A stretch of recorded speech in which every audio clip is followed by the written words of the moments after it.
갑자기 집에 손님을 데리고 들어가면 어떻게 될까요?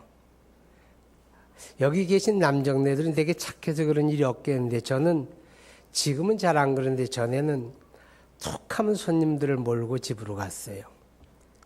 그것도 한 두세 사람씩 데리고 전혀 예고 없이 점심때 들어가고 저녁때 들어가고. 전 그게 그렇게 힘들다고 생각을 안 했어요. 뭐 있는 대로 같이 먹으면 되지 뭐. 그런 마음이었으니까. 제 아내는 본래 일을 엄청 솜씨나게 빠르게 하는 사람이 안 돼요. 그러니까 얼마나 힘들었을까. 연락도 없이 그냥 무턱대고 손님을 모시고 들어갔으니 뭐 있는 반찬 이것저것 차려가지고 점심상을 차리려니 짜증도 날 거고, 그래도 또 손님들인데 대놓고 성질도 못 부릴 거고. 오늘 제가 2부 예배를 마치고 오늘 저녁 예배를 내가 보니까 설교더라고요. 그래서 오늘 설교를 내가 당연히 준비를 잘했겠죠, 그죠? 잘해놨다고 생각을 하고 본문을 딱 보니까 본문이 이상한 거야. 그래서 설교를 준비한 걸 열어보니까 이 설교 금요일 저녁에 했어요. 이렇게 황당할 때가. 그런데 앉아서 준비할 시간도 없고 어떻게 해야 돼요? 또 조문 가서 예배 드리고 왔잖아요. 보훈병원에 가서 예배 드리고 이제 돌아와서, 그래도 내가 제 아내보다 이 설교하는 솜씨는 좀 있어서 오늘 이제 좀 만들어 봤습니다. 맛이 어떨지는 모르겠는데. 블레셋과 이스라엘 사람들이 전투에서 하나님이 도우셨어요. 에베네셀, 할렐루야. 에베네셀이란 말은 하나님이 여기까지 우리를 도우셨다, 그런 뜻이에요. 하나님의 도움 없이 살 수 있어요? 하루도 못 살아요. 자, 보세요. 우리가 직장 생활하는 거 하나님 도움 없이 감당할까요? 하나님이 일하는 것도 마찬가지예요. 토요일 날인가? 아니, 목요일 날 어떤 젊은 목사님이 불시에 만나자고 그냥 오겠대요. 오늘 만나야 되겠다고. 그래서 난 불청객을 참 싫어해요. 왜냐하면 난 내 스케줄대로 움직이는데 불청객이 내 시간을 따고 들어오니까. 그래도 저 사람이 저렇게 막무가내일 때는 이유가 있겠다 싶어서 그럼 와라. 와서 만났어요. 오늘 이유가 딱 한 가지에 밥 좀 사주세요 그러는 거야. 그 사람이 밥 못 먹어서 날 찾아올 리는 없고, 알았어, 밥 사줄 테니 와. 이제 식당에서 만나가지고 얼굴을 보니까 얼굴이 아주 심각해요. 왜 그래 심각하냐 그러니까 목사님이 하시는 말씀이 목회가 너무 안 된다는 거야.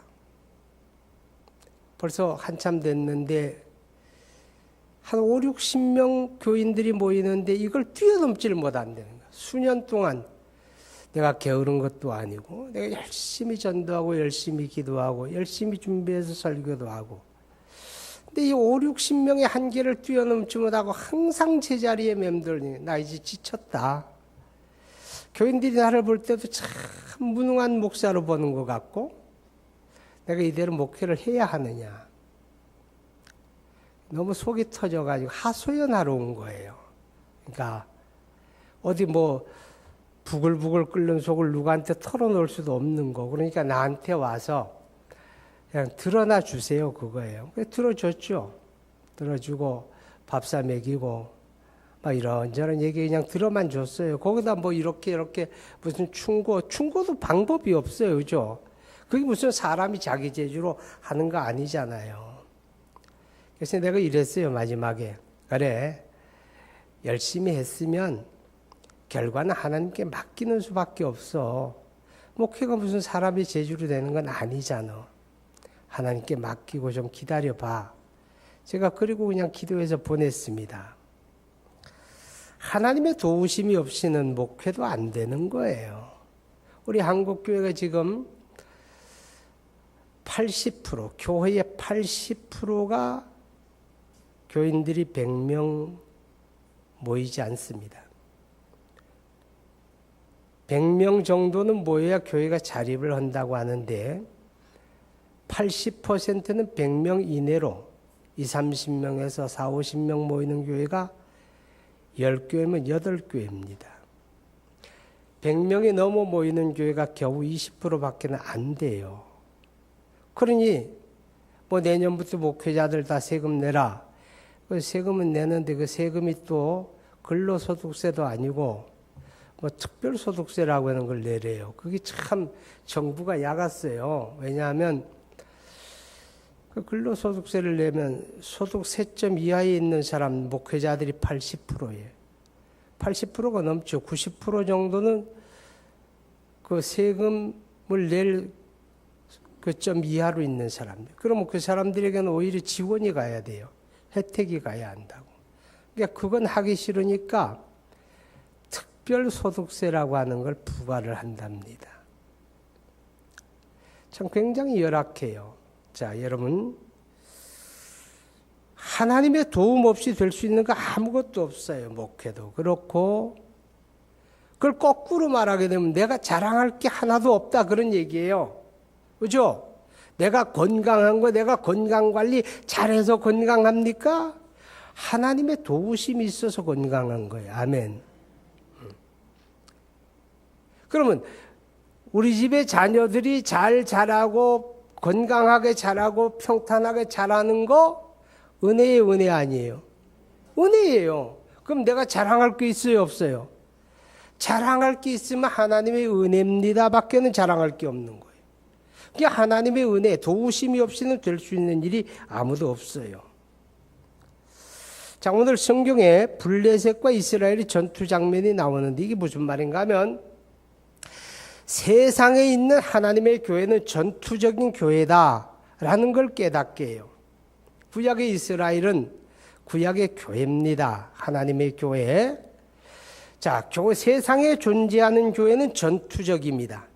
이 전투적이라는 말은 좀 신학적인 용어인데 왜 전투적인가 하면 세상에 있는 교회는 도전받는 교회예요. 세상으로부터 도전이 있는 거예요. 악한 마귀의 도전이 있는 거예요. 마치 블레셋이 호시탐탐 이스라엘을 침략을 하는 거예요. 괴롭히는 거예요. 약탈을 하는 거예요. 지배하려고 하는 거예요. 그런 것처럼 악한 마귀는 세상에 있는 하나님의 교회를 멀찍이 서서 구경만 하는 게 아니라 끊임없이 도전하는 거예요. 약간 틈만 보이기만 하면 그 틈을 공격해 들어오는 게 세상 마귀의 습성입니다. 그래서 성경은 뭐라고 하는가 하면 우리 그리스도인들을 가리켜서 그리스도 예수의 병사다 그렇게 얘기해요. 예수님의 병사들입니다. 아멘. 여러분과 제가 하나님의 나라를 위해 싸우는 예수님의 병사예요. 예수님의 병사. 자, 그 예수님의 병사들이 이 땅에서 승리하는 삶을 살아야 돼요. 아멘. 승리하는 삶을 살아야 돼요. 승리하는 삶을 위해서 성경은 깨어 있으라 그렇게 말합니다. 깨어 있으라. 정신 차리고 있으라. 하나님의 병사들이 정신줄을 놓게 되면 안 되겠지요. 저기 전방부대 들어가게 되면 그 부대 입구에 다 이렇게 어떤 슬로건이 있는 그 부대의 슬로건을 이렇게 써붙여 놨어요. 근데 전방부대 가운데 어떤 부대 들어가니까 졸면 죽는다 이렇게 써 있더라고. 졸면 죽는다. 나도 알지 못한 새 졸면 죽는 거예요. 근데 하나님의 병사들 우리가 이 땅에서 하나님의 교회를 섬기고 하나님의 나라를 위해서 거룩한 싸움을 이어가는 자들인데 우리도 졸면 안 되잖아요. 그죠? 깨어 있어야 되는 거예요. 베드로전서 5장 8절 9절 한번 보십니다. 베드로전서 5장 8절 9절.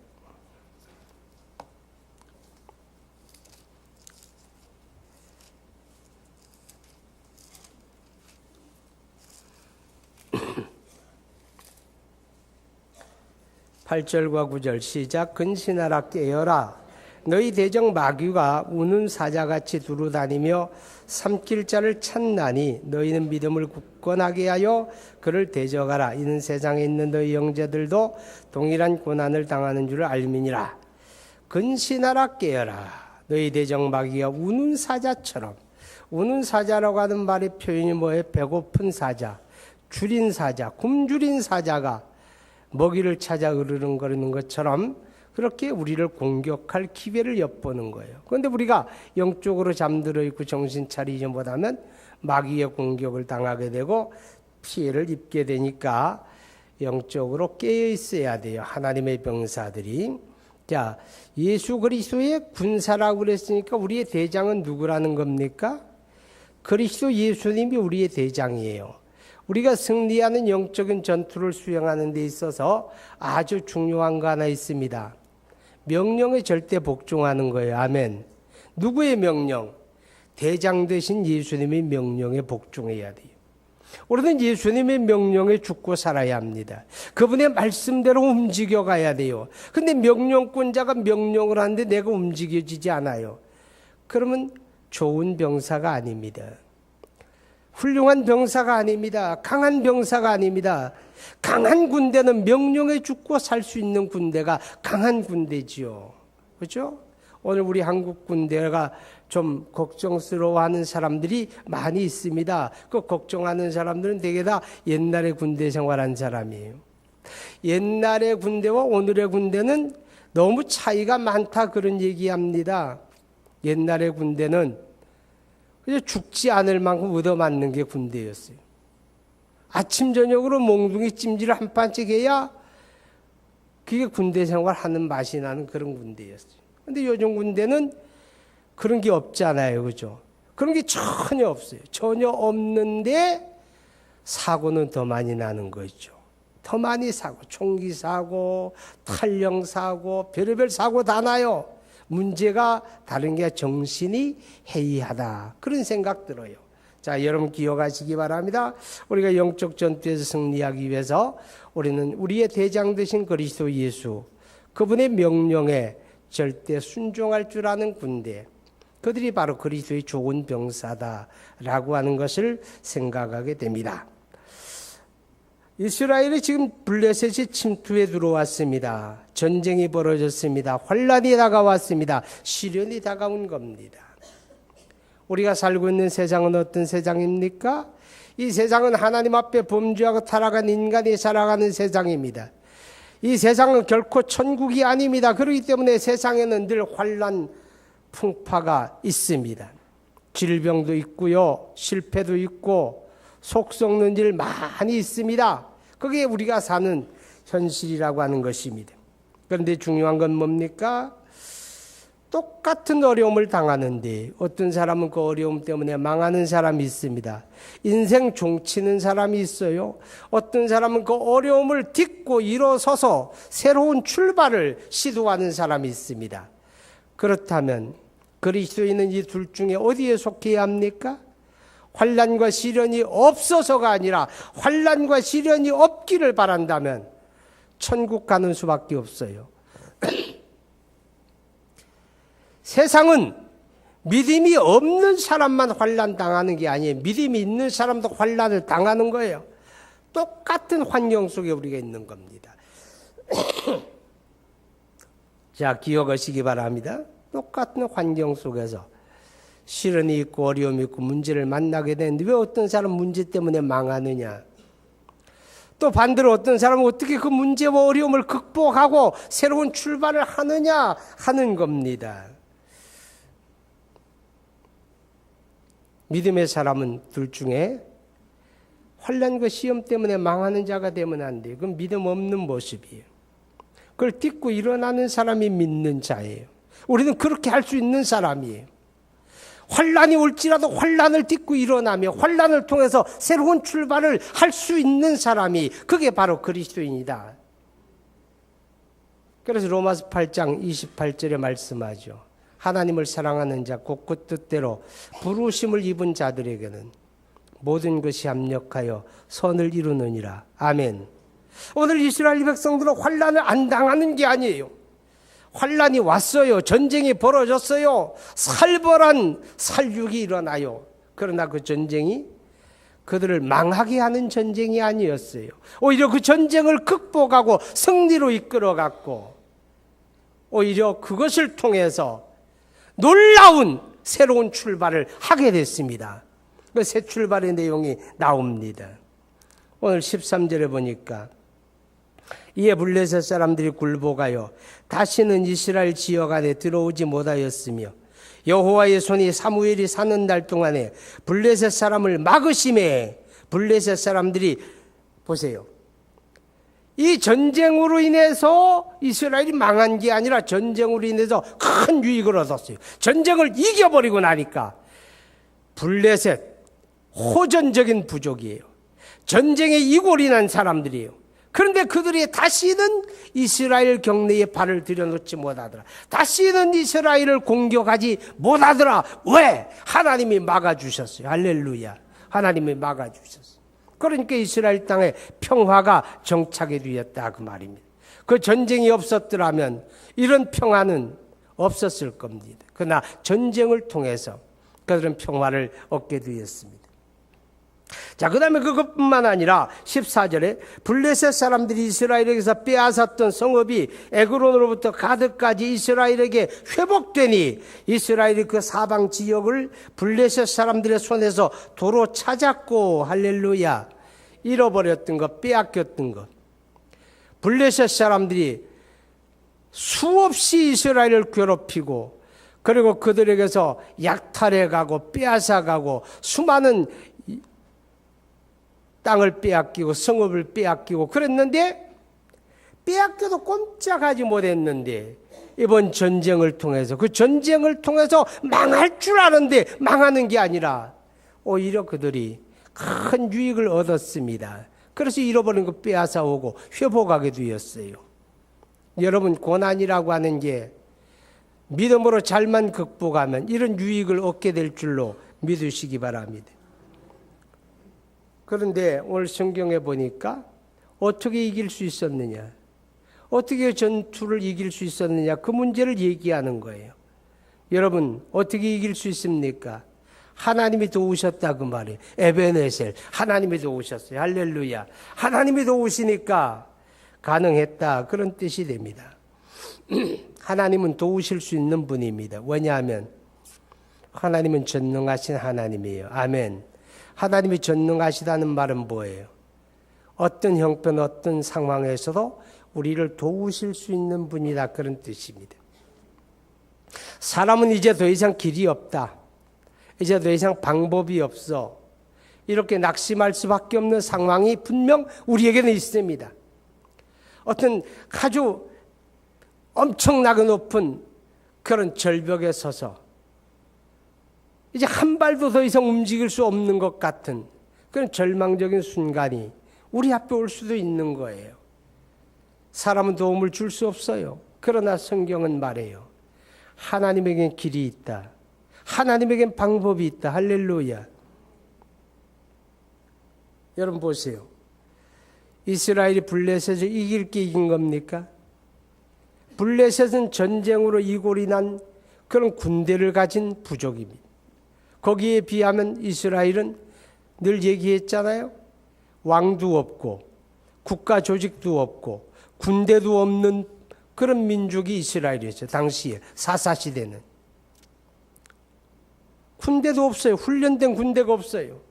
상황이 벌어지고 전쟁이 벌어지게 되면 12지파에 통지해가지고 각 지파에서 이제 병조를 뽑아가지고 임시 군대를 조직해가지고 그리고 이제 전장에 나가는 거예요. 그런 군대하고 전쟁으로 훈련된 군대하고 싸우는 거예요. 누가 이겨요? 결과는 뻔하잖아요. 결과는 뻔해요. 그런데 하나님이 개입하시고 하나님이 도우시니까 그 강한 군대가 이스라엘 앞에 패하잖아요. 오늘 여러분 성경 한번 봐요. 10절 시작. 사무엘이 번제를 드릴 때 블레셋 사람이 이스라엘과 싸우려고 가까이 오매 그날에 여호와께서 블레셋 사람에게 큰 우레를 발하여 그들을 어지럽게 하시니 그들이 이스라엘 앞에 패한지라. 아멘. 하나님이 개입하셨어요. 자연 현상을 통하여 개입하시고 큰 우레를 발하시며 정신을 못 차리도록 천둥 번개를 치니까 블레셋 군대가 혼비백산한 거예요. 그때 이스라엘이 그들을 추격해서 대성을 거두게 되었어요. 다시는 그들이 이스라엘 경내에 들어오지 못했다. 하나님은 우리를 도우실 수 있는 분이. 다시 말해서 믿음을 가진 사람은 어떤 상황에서도 낙심하지 않습니다. 절대로 낙심하지 않아요. 차라리 믿음이 없는 사람들도 때로는 배째라 그러잖아요. 그렇죠? 배짱이라도 있다 그 말이에요. 그런데 우리는 하나님, 전능하신 하나님을 믿는 사람들이 어떤 문제 앞에 섰다고 해서 낙심하고 그러면 안 되잖아요. 그건 하나님 안 믿는 거잖아요. 하나님 믿는 사람은 낙심하지 않는 거예요. 여러분, 하나님이 종치기 전까지는 스스로 종치고 끝내지 마세요. 하나님이 종치지 않았는데 내가 스스로 끝났어, 이제 더 이상 방법이 없어, 그렇게 생각하는 사람은 하나님이 도우실 방법이 없다 그 말이죠. 하나님이 이스라엘에게 에베네셀의 은혜, 도우심의 은혜를 주신 이유가 뭡니까? 그들이 하나님 앞에 두 가지 했어요. 하나님 회개했어요. 아멘. 회개했어요. 어려운 일 만나거든요. 문제가 내게 다가오거든. 오해는 하지 마세요. 당신이 죄를 졌기 때문에 병이 왔고, 당신이 죄를 졌기 때문에 어려움이 왔고, 당신이 죄를 졌기 때문에 문제가 왔다, 그런 얘기가 절대 아니에요. 절대 아니에요.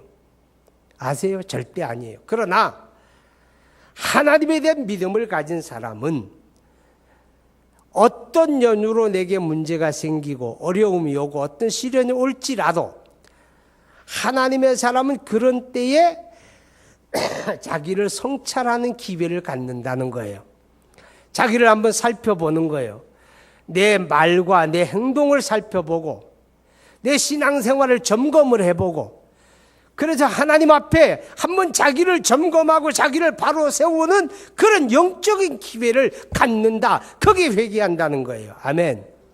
자기를 살펴보고 자기를 바로 세우는 기회를 갖는, 이런 신앙적인 기회를 갖게 되는 사람, 이런 사람이 에베네셀의 은혜를 얻는다고. 하나님이 그런 사람을 도우신다 그 말이에요. 할렐루야. 자, 우리 한번 봐요. 이제 3절 봅니다. 시작. 사무엘이 이스라엘 온 족속에게 말하여 이르되, 만일 너희가 전심으로 여호와께 돌아오려거든 이방 신들과 아스타롯을 너희 중에서 제거하고 너희 마음을 여호와께로 향하여 그만을 섬기라. 그리하면 너희를 블레셋 사람의 손에서 건져내시리라. 4절. 이에 이스라엘 자손이 바알들과 아스타롯을 제거하고 여호와만 섬기니라.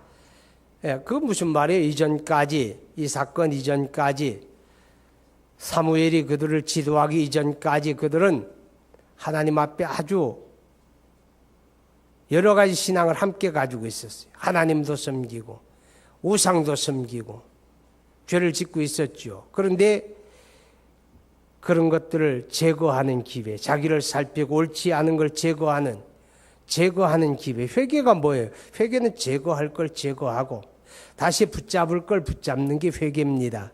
뭘 붙잡아요? 하나님 붙잡는 거예요. 아멘. 하나님 붙잡는 거예요. 하나님이 기뻐하지 않는 거, 하나님이 원치 않는 건 다 제거를 해야 돼요. 쓸어내야 돼요. 닦아내야 돼요. 그리고 오직 하나님을 붙잡는 거, 이게 회개입니다. 할렐루야. 이스라엘 백성들이 하나님 앞에 회개하니까 하나님이 그들을 긍휼히 여기셨고 하나님이 그들을 도우셔서 에베네셀, 그들에게 하나님이 큰 은혜를 주셨습니다.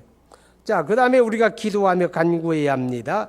기도하며 간구해야 돼. 5절 보세요. 5절 시작. 사무엘이 이르되 온 이스라엘은 미스바로 모이라. 내가 너희를 위하여 여호와께 기도하리라 하며, 하나님을 찾고 기도해야 된다. 기도 하나님 찾는 거예요. 기도 뭐예요? 하나님 찾는 거예요. 하나님 찾는 거. 그렇기 때문에 기도는 가장 강력한 신앙 고백이에요. 하나님의 살아계심을 믿지 않는 사람은 절대로 하나님 찾지 않아요. 자기 능력을 찾고 이웃을 찾고 사람을 찾고 보이는 것을 찾고 의지할지언정 하나님 찾지 않아요. 불신자예요. 그러나 하나님 존재를 인정하고 믿는 사람은 사람을 찾기 이전에 하나님을 찾는 거예요. 주변을, 환경을 찾기 이전에 하나님을 찾는다고. 이 하나님을 찾고 기도하는 사람을 하나님이 도우시는 거예요. 왜 하나님이 도우십니까? 자녀니까. 아멘. 우리가 누구의 자녀다 그 말이요. 하나님의 자녀. 예수의 피로 값주어 사신 하나님의 자녀예요. 하나님의 자녀가 구하는 거예요. 여러분, 자녀는 뭐예요? 예뻐서만 자녀입니까? 착해야만 자녀입니까? 아니잖아요. 속색에도 자녀예요. 못된 짓 해도 자녀는 자녀예요. 세상 사람이 다 손가락질을 해도 부모에게는 그 자녀가 그렇지가 않은 거예요. 그렇죠? 우리 모습이 그런 거예요. 우리 가운데 신앙이 아름답고 하나님 앞에 기쁨이 되는 자녀들도 분명히 있어요. 그러나 우리 가운데 우리 모두가 그런 모습보다 오히려 못난 모습도 많아요. 못난 모습이 많아도 어때요? 나는 뭐 하나님 뭐 신앙도 제대로 못하니까 나 같은 건 뭐 안 가도 괜찮아. 그리고 자꾸 뒤로 물러가요. 하나님은 속색이는 거예요, 그게. 그죠? 하나님 속색이는 거예요. 근데 그들이 하나님 앞에 다가오는 거예요. 기도하고 하나님 찾는 거예요. 하나님이 기뻐해요, 안 기뻐해요? 기뻐하죠. 자녀이기 때문에 우리 기도를 하나님이 들으시는 거예요. 자, 여러분 로마서 8장 한번 보세요. 로마서 8장 32절 시작. 자기 아들을 아끼지 아니하시고 우리 모든 사람을 위하여 내주신 이가 어찌 그 아들과 함께 모든 것을 우리에게 주시지 아니하겠느냐. 하나님이 우리가 원수 되었을 때, 우리가 죄인 되었을 때 우리를 위하여 자기 아들을 아끼지 않고 내어주신 분이 하나님이에요. 근데 지금 우리는 누구예요? 잘났든지 못났든지 착하든지 안 착하든지 우리는 그리스도를 믿고 하나님의 자녀가 됐어요. 그 자녀된 우리에게 하나님이 어찌 그 아들과 함께 모든 것을 우리에게 주시지 아니하겠느냐, 아낄 게 있겠느냐 그 말이에요. 자녀인 너에게 아낄 게 있겠느냐, 주지 못할 게 있겠느냐, 그렇게 말씀하는 거예요. 자녀이기 때문에 우리가 구할 때 하나님이 들으시고 응답해요. 34절 읽어봐요. 시작. 누가 정죄하리요? 죽으실 뿐 아니라 다시 살아나신 이는 그리스도 예수시니 그는 우리 하나 계신 자요 우리를 위하여 간구하시는 자신이라. 이게 하나님의 자녀들이에요. 누가 우리를 그리스도의 사랑에서 끊으리요? 환난이나 곤고나 박해나 기근이나 적신이나 위험이나 칼이라. 37절 이 모든 일에 우리를 사랑하시는 이로 말미암아 우리가 넉넉히 이기느니라. 아멘. 우리는 그 사랑을 입은 하나님의 자녀입니다. 못난 모습이 너무너무 많고 연약한 모습이 너무너무 많고 감히 눈을 들어 하늘을 우러러 볼 수도 없고 입을 열어 하나님을 부를 수도 없을지 몰라요. 그럴지라도 그러한 우리의 모습을 가지고 주님을 찾고 그를 기도하고 구할 때 하나님 우리를 더럽다 외면치 않으시고 돌아온 우리를 그 품에 안으시고 우리의 기도에 응답하시는 줄 믿으시기 바랍니다. 우리가 회개하며 구하며 하나님이 들으시고 응답하는 거예요. 하나님께서 도우시는 사람, 에베네셀 은혜를 입는 사람 회개해야 돼요. 기도해야 돼요. 그리고 은혜를 알고 감사할 줄 알아야 합니다. 은혜를 알고 감사해야 돼요. 에베네셀 은혜의 고백입니다. 하나님이 하신 일입니다. 하나님의 도우심이었습니다. 내가 한 일이 아닙니다. 우리가 이긴 게 아닙니다. 하나님이 이긴 겁니다. 에베네셀, 하나님의 은혜를 고백하는 거예요. 하나님 앞에 감사하는 거예요. 여러분, 누가 하나님의 도움을 받습니까? 이미 받은 은혜를 감사할 줄 아는 사람, 이미 받은 은혜를 은혜로 고백할 줄 아는 사람, 그 은혜를 은혜로 고백하는 사람은 감사할 것밖에 없는 거예요. 모든 게 하나님의 은혜입니다. 감사합니다. 그럴 수밖에 없어요. 은혜가 감사하게 되면 헌신하잖아요. 그렇죠? 은혜가 감사하면 그분을 위해서 살게 되고 그분에게 헌신하게 되는 겁니다. 하나님은 그런 사람들을 눈여겨보십니다. 그런 사람들을 기억하십니다. 그런 사람들에게 에베네셀의 은혜를 줍니다. 솔로몬이 통일 이스라엘의 왕이 되었습니다.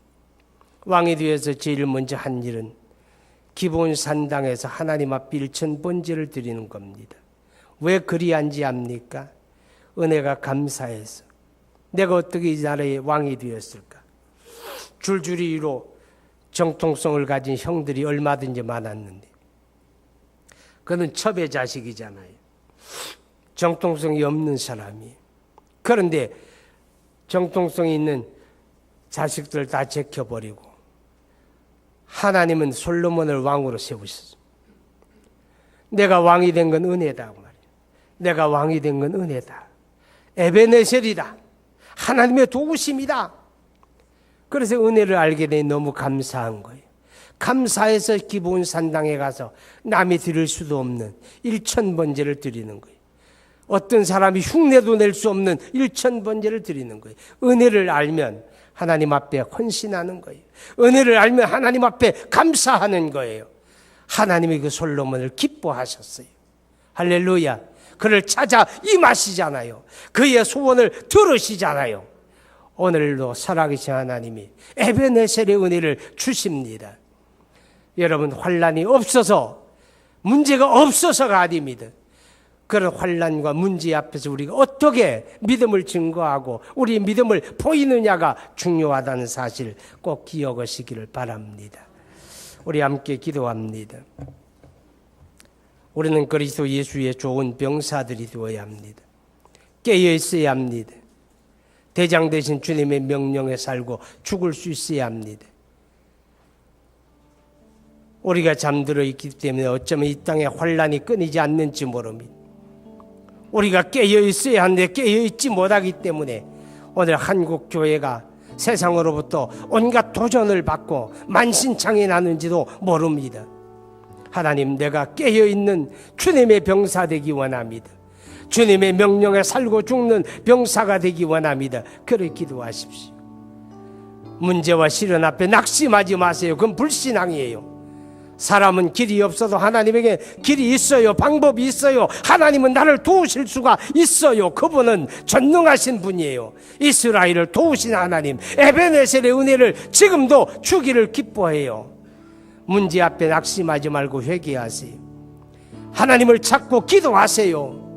은혜를 깨닫고 감사하세요. 에베네셀의 은혜는 오늘도 우리에게 임합니다. 우리 주님 한번 부르고 기도합니다. 주여, 거룩하신 아버지 하나님, 우리 하나님의 은혜와 사랑을 진심으로 감사합니다. 우리가 주님의 말씀을 듣고 마음에 새기나이다. 하나님의 영광 받으시게 되기를 간절히 원합니다. 오 할렐루야. 하나님 아버지, 우리가 그리스도 예수의 좋은 병사로 부름을 받았습니다. 세상에 있는 교회는 도전받게 되고 영적인 싸움을 피할 수가 없습니다. 하나님, 우리가 늘 깨어 기도하게 하시고 영적으로 깨어 있기 바랍니다. 오늘 우리 한국교회의 영적인 잠을 깨워주시기 바랍니다. 세상으로부터 던져지는 도전과 여러가지 시련들 앞에 이러한 것들이 우리를 영적으로 깨우는 하나님의 손길임을 알게 하여 주옵소서. 우리 주님, 대장 되신 주님의 명령 앞에 우리가 절대적으로 순종하는 그런 신앙 갖게 되기 바랍니다. 그래서 주님의 쓰심에 합당하게 되기를 원합니다. 세상을 살아가는 현실에서 너무 어려움이 많습니다. 아주 크고 두려운 어려움과 문제 앞에서 낙심하고 두려워하는 사람들 없지 않습니다. 하나님, 그러나 저들이 낙심하지 않게 하옵소서. 사람에겐 길이 없고 방법이 없어도 전능하신 하나님에게는 길이 있고 방법이 있음을 알게 하여 주시고, 낙심하기보다 우리 하나님 앞에 자신을 점검하고 회개하는 기회를 삼게 하시고, 우리 하나님을 찾고 의지하고 구하는 기회가 되게 하시고, 은혜를 깨달아 감사하는 기회가 되게 하여 주옵소서. 그리하여 에베네셀의 은혜를 누리게 되기 바랍니다. 이스라엘을 도우시고 승리를 주셨던 하나님, 오늘 사랑하는 주의 권속, 예수의 피로 값주고 사신 하나님의 자녀들의 삶의 현실과 상황을 헤아려 주시고 에베네셀의 은혜를 베풀어 주옵소서. 승리하게 하여 주옵소서. 이 환난이 오히려 하나님의 승리를 경험하는 기회가 되게 하여 주옵소서. 예수님 이름으로 기도하옵나이다. 아멘.